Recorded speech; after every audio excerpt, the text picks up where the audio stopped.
Assalamualaikum dan salam sejahtera. Saya Zakaria bin Muhammad Jasni, nombor matriks 275850, akan membentangkan tajuk jurnal Satu Proses Memahami Politik Baharu di Malaysia. Pengenalan.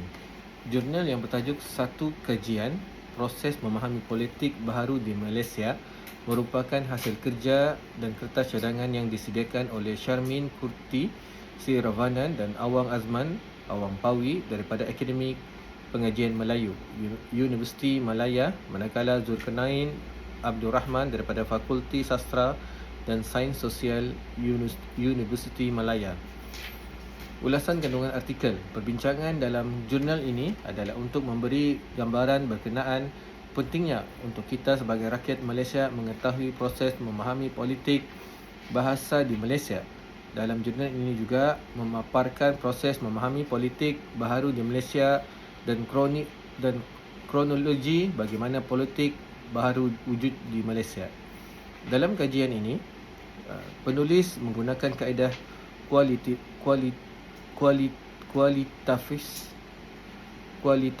kualitatif secara sepenuhnya, iaitu melalui pembacaan jurnal, temu bual, bahan bercetak dan laman sesawang tertentu untuk menghasilkan dapatan kajian. Dalam penulisan jurnal ini, penulis dan menulis berkenaan dengan apakah itu politik baharu. Berdasarkan jurnal ini, penulis menyatakan politik merupakan satu seni yang berkaitan dengan manusia dan masyarakat, dan ia berkembang dari semasa ke semasa dan akan mengalami perubahan corak pentadbiran dan kepimpinan. Dalam konteks Malaysia, sebelum mengkaji ciri politik baru, penting untuk mengkaji ciri politik lama.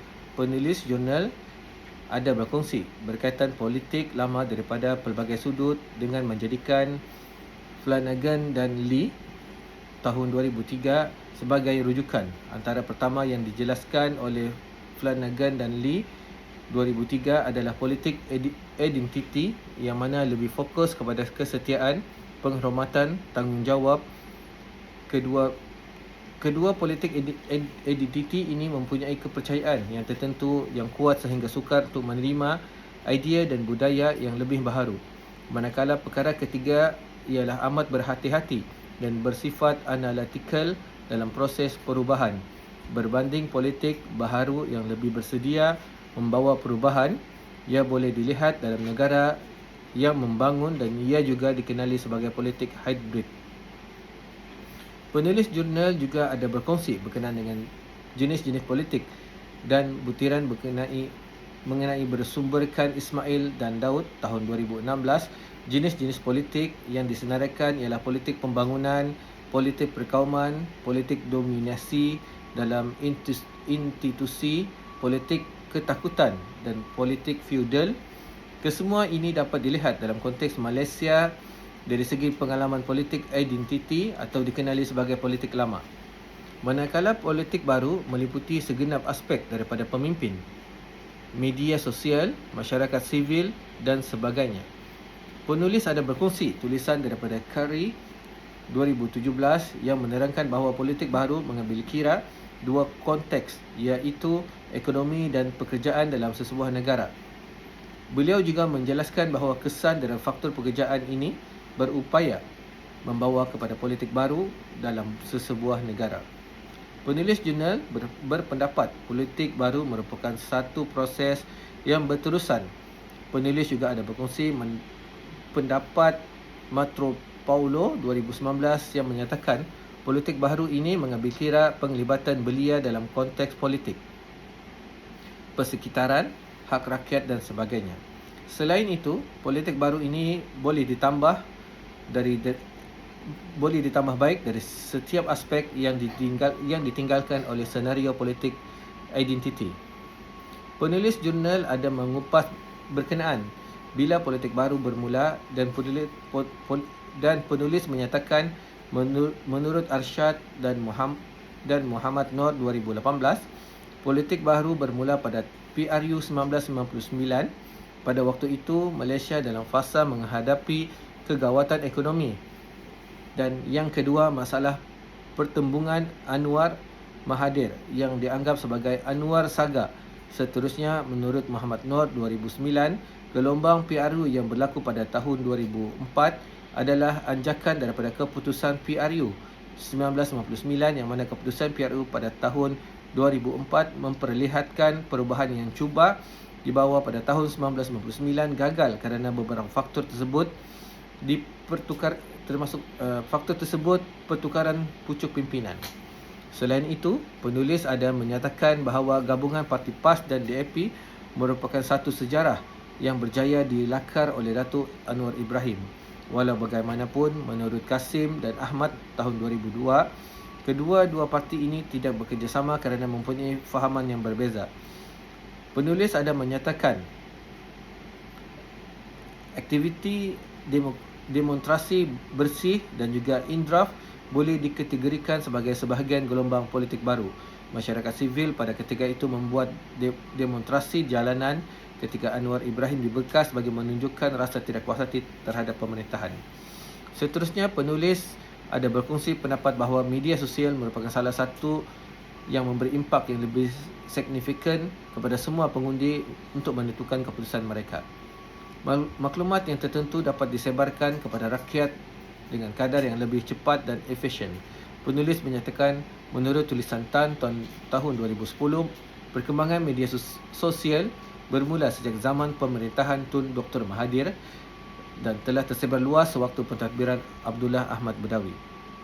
Penulis junior berpendapat fenomena politik baru telah jelas dilihat pada PRU 13 berdasarkan rujukan penulis iaitu Othman tahun 2002.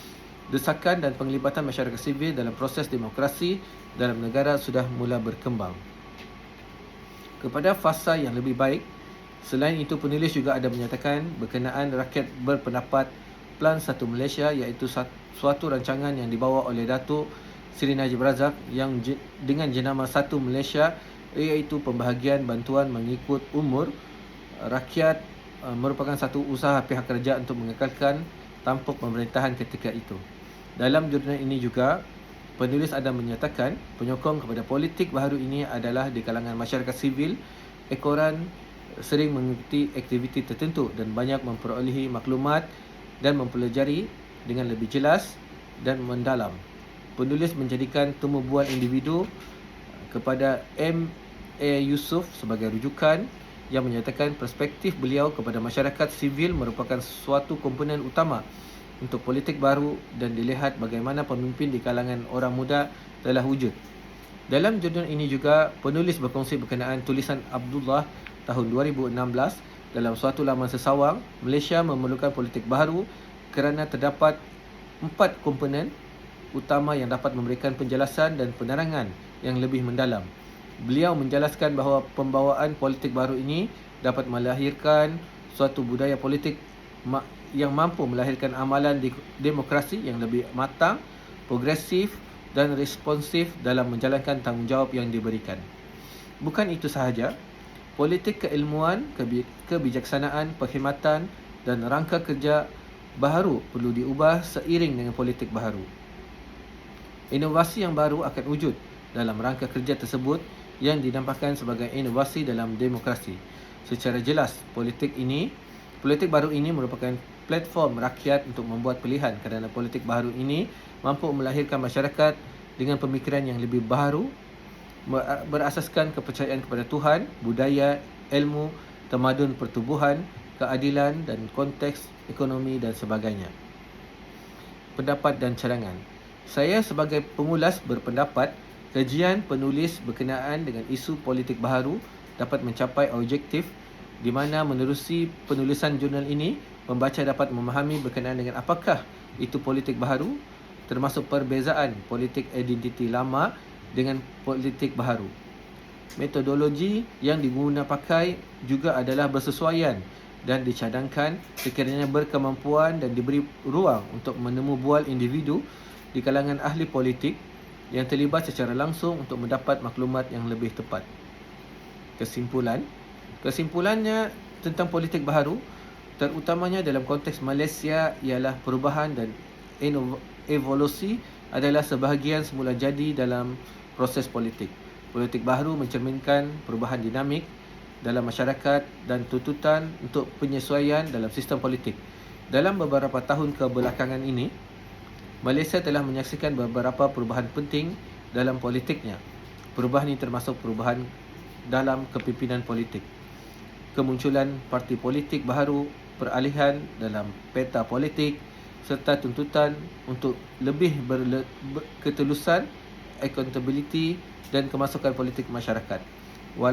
Walaupun politik baharu menawarkan peluang untuk pembaharuan dan penambahbaikan, ia juga memberi cabaran yang ketara. Cabaran ini termasuk penentangan terhadap perubahan, persaingan politik yang sengit dan ketidakpastian dalam perubahan politik yang pesat.